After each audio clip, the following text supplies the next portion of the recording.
राधे हरे कृष्णा। आप सभी को राधा अष्टमी की अनंत और अनंत शुभकामनाएं। आज की वीडियो पे आधारित है कि राधा अष्टमी पे संपूर्ण पूजा विधि घर पे रह के आप कैसे कर सकते हैं। अगर आप श्रीधाम वृंदावन जा सकते हैं तो बहुत अच्छी बात है। बाकी भैया जी आपको राधा रूप में मिलेंगे, या फिर अगर आप बरसाने जा सकते हैं तो फिर कहना ही क्या है। मतलब मेरे को राधा रानी की छवि याद आ गई। नैनम मधुरम हसितम मधुरम ललितम मधुरम मधुराधिपति मधुरम मधुरम। और है इतनी सुंदर लगती है, इतनी सुंदर लगती है, मैं आपको क्या बताऊं। साल में एक बार राधा रानी के चरणों के दर्शन होते हैं और वो राधा अष्टमी वाले दिन होते हैं।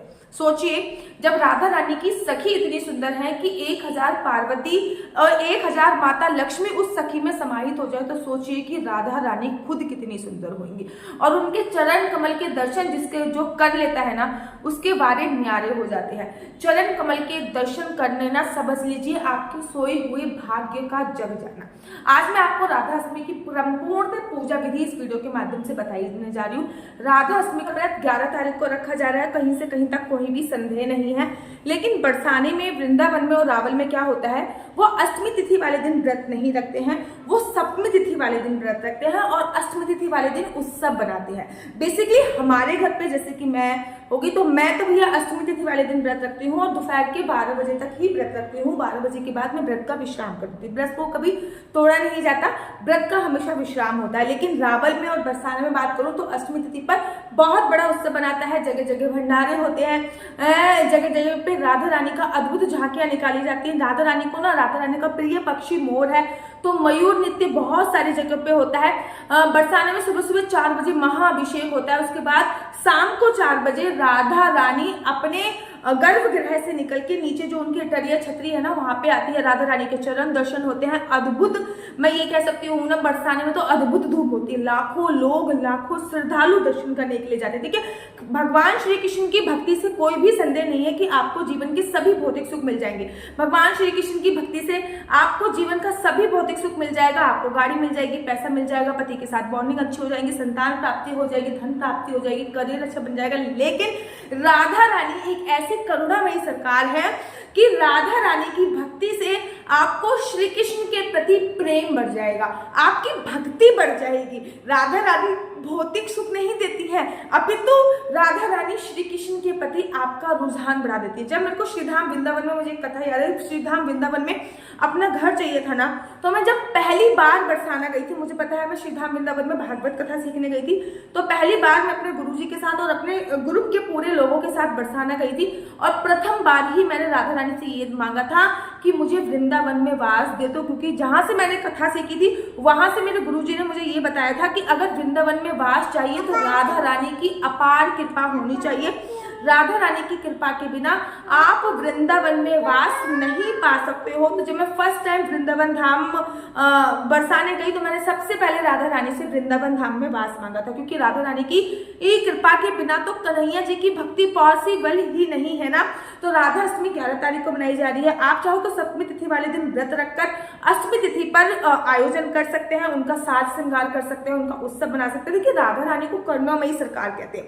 अब जब राधा रानी को करुणामयी सरकार कहते हैं तो वो उनका व्रत भी बड़ा फ्लेक्सिबल होता है, कोई कठिन व्रत नहीं है। कोई पूरे दिन व्रत रखता है, अगले दिन व्रत का पालन करता है। कोई दोपहर को 12 बजे तक व्रत रखता है, 12 बजे के बाद प्रसाद खा के व्रत का पालन करता है। कोई तारों को अर्घ देने के बाद व्रत का पालन करता है, रात को तारे निकले अर्घ दिया, व्रत का पालन कर दिया।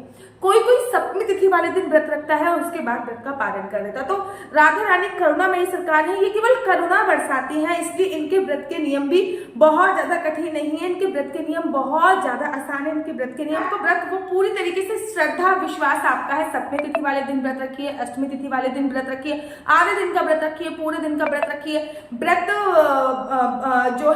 जो है वो नेक्स्ट डे खोलिए या सेम डे खोलिए, वो सारे कुछ आप पर निर्भर है कि आप कैसे रखना चाहते हो। मैं आज इस वीडियो के माध्यम से आपको पूजा विधि बताने वाली हूँ। सबसे पहले सुबह सुबह उठिए, उठने के बाद पानी में गंगा जल या फिर यमुना का जल डाल के स्नान कीजिए। देखिए, जब भी भगवान श्री कृष्ण से संबंधित कुछ भी चीज होती है ना, तो पवित्र नदियों का जल डाल के स्नान करना चाहिए। कहते हैं पवित्र नदियों का जल डाल के स्नान करने से आपके भांति भांति प्रकार के जो पाप कर्म होते हैं वो क्षीण हो जाते हैं और पुण्य कर्म में बढ़ोतरी होती है। तो सुबह सुबह ब्रह्म मुहूर्त में उठना है, पानी में गंगा जल डाल के स्नान करना है। उसके बाद सिंपल के तरीके से सुबह सुबह की पूजा वैसे ही कीजिए जैसे आप करते हो, बहुत सिंपल तरीके से। राधा रानी को अगर स्नान कराते हो तो स्नान कराइए, सिंपल से लड्डू गोपाल को स्नान कराते हो तो स्नान कराइए, पंचामृत से स्नान कराते हो तो जैसे भी बहुत सिंपल तरीके से पूजा करनी है, जैसे भी आप पूजा विधि करते हो ना, बहुत सिंपल तरीके जो सुबह सुबह आप करते हो, ठीक है ना। लेकिन सुबह की पूजा में एक चीज ऐड करना है, वो है संकल्प जरूर लेना है। जी हाँ, सुबह की पूजा में आपको लौंग लेनी है, सुपारी लेनी है, आपको थोड़े से चावल भी ले सकते हैं क्योंकि अष्टमी तिथि है तो चावल का उपयोग कर सकते हैं, चावल ले लीजिए। और 3 बार आपको बोलना है श्री राधा श्री राधा श्री राधा। आज मैं अपना नाम बोला, जैसे कि मेरा नाम आशु चौहान है, मेरा गोत्र केमलक्ष्य है। आज मैं पूरी श्रद्धा निष्ठा भाव से राधाष्टमी का व्रत रख रही हूँ। ये व्रत मैं 12 बजे तक रखूंगी। 12 बजे के बाद मैं राधा रानी के प्रसाद खा के इस व्रत का पारण कर लूंगी। और ये जो आपने सामग्री दी है ये भगवान के चरणों में समर्पित कर लीजिए, जो भी भगवान है। सुबह की पूजा बहुत सिंपल है। उसके बाद अपने घर का जो भी कार्य है वो कीजिए, राधा अष्टक के गाने लगा लीजिए, गाने चला लीजिए, राधा रानी की कृपा कीजिए, ठीक है ना। आराम से गाने वाने चले। तुलसी पूजा इस दिन अवश्य करनी है, ठीक है। उसके बाद बारी आती है 12 बजे की पूजा की। मेरी बेटी मंदिर से घंटी उठा के ले आई है, ठीक है ना। 8 बजे के आसपास आपको दोबारा से बहुत सिंपल तरीके से राधा रानी का अगर विग्रह है तो उनको लेके आना है, उनको पंचामृत से स्नान कराना है। राधा रानी का विग्रह नहीं है, बाल राधा रानी स्वरूप है, तो भी उनको पंचामृत से स्नान करा सकते हैं। अगर वो भी नहीं है, घर पे लड्डू गोपाल है, तो लड्डू गोपाल को राधा रानी बनाकर राधा रानी का स्वरूप देके पंचामृत से आपको स्नान कराना है। स्नान कराने के बाद उनको नीले रंग के वस्त्र आपको बनाने हैं, क्योंकि नीला रंग राधा रानी का बहुत पसंदीदा रंग है।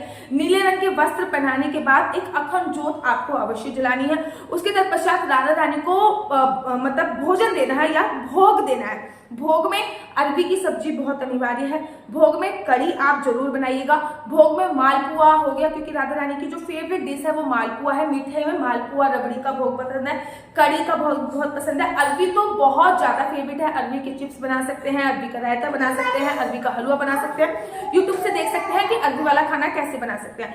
उसके तत्पश्चात आपको करना है, राधा रानी को भोग समर्पित करना है। भोग समर्पित करने के बाद आप आरती इत्यादि कीजिए। आरती वगैरह करने के बाद आप राधा रानी को एक मीठा पान, बिना सुपारी वाला, बिना चूने वाला मीठा पान, एक नहीं 2 मीठे पान राधा रानी को जरूर और जरूर समर्पित कीजिए। कहते हैं राधा रानी खाना खाने के बाद हमेशा पान का सेवन जरूर करती थी, क्योंकि पान जो है वो राधा रानी को बहुत प्रिय था। मीठा पान, वो हमेशा पान जरूर खाया करती थी। राधा रानी को आपने पान समर्पित कर दिया।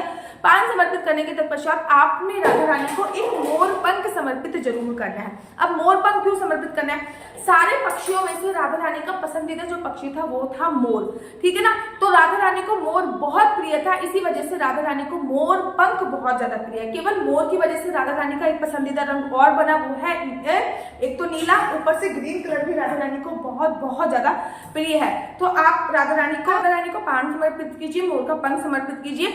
इस दिन जो आप उनको वस्त्र पहनाएंगे ना, वो लहंगा थोड़ा सा ऊंचा करके पहनाइए, क्योंकि पहली बार ही राधा अष्टमी पर ही राधा रानी के चरण दर्शन होते हैं। और उन चरण दर्शन को देखने से कहते हैं समस्त प्रकार के जो पाप होते हैं वो क्षीण हो जाते हैं।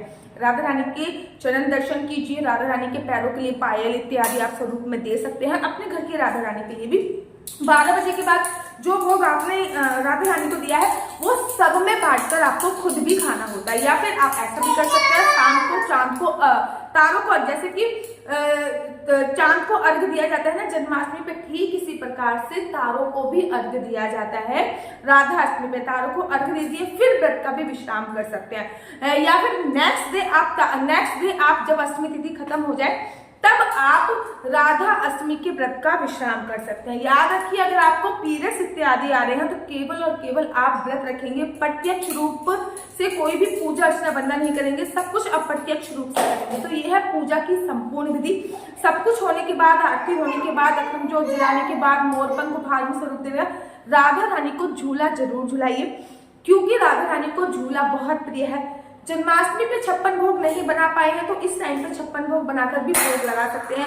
उत्सव बनाइए, नाचिए गाइए, अपने घर पे नाम संकीर्तन कर सकते हैं, भजन इत्यादि का प्रोग्राम रख सकते हैं। वो पूरी तरीके से आप पे निर्भर है कि आप क्या करना चाहते हैं। मंदिर में जा सकते हैं, प्रसाद स्वरूप प्रसाद बांट सकते हैं। सब कुछ आप पर निर्भर है कि आपकी राधा रानी, आपकी करुणामयी सरकार का जन्मदिन है, आप किस प्रकार से उसको सेलिब्रेट कर सकते हैं। अगर आप अपनी कुंडली मुझसे दिखवाना चाहते हैं कि आपके बच्चे का फ्यूचर क्या होने वाला है, आपका बच्चा कौन सी साइड ले, कौन सी साइड ले, आपके हस्बैंड बिजनेस करें या जॉब करें, जॉब करें तो किस चीज की जॉब करें, अगर बिजनेस करें तो किस चीज का बिजनेस करें, कौन सा बिजनेस उनकी कुंडली के हिसाब से आ रहा है जो चलेगा, या आपके बच्चे की किस्मत में कौन सी पढ़ाई है, उसको कौन सी पढ़ाई करनी चाहिए, क्या सरकारी नौकरी का योग है, या फिर आपकी कुंडली में संतान प्राप्ति का योग है, अगर संतान प्राप्ति का योग है तो क्या मेडिकल ट्रीटमेंट से संभव है या नॉर्मल संतान प्राप्ति हो जाएगी, शादीशुदा जिंदगी अच्छी नहीं चल रही है तो वो कैसे सही कर सकते हैं, या फिर आपकी शादी का योग कब है, आपके गर्लफ्रेंड बॉयफ्रेंड से आपका मेल मिलाप अर्थात आपकी शादी विवाह हो पाएगी,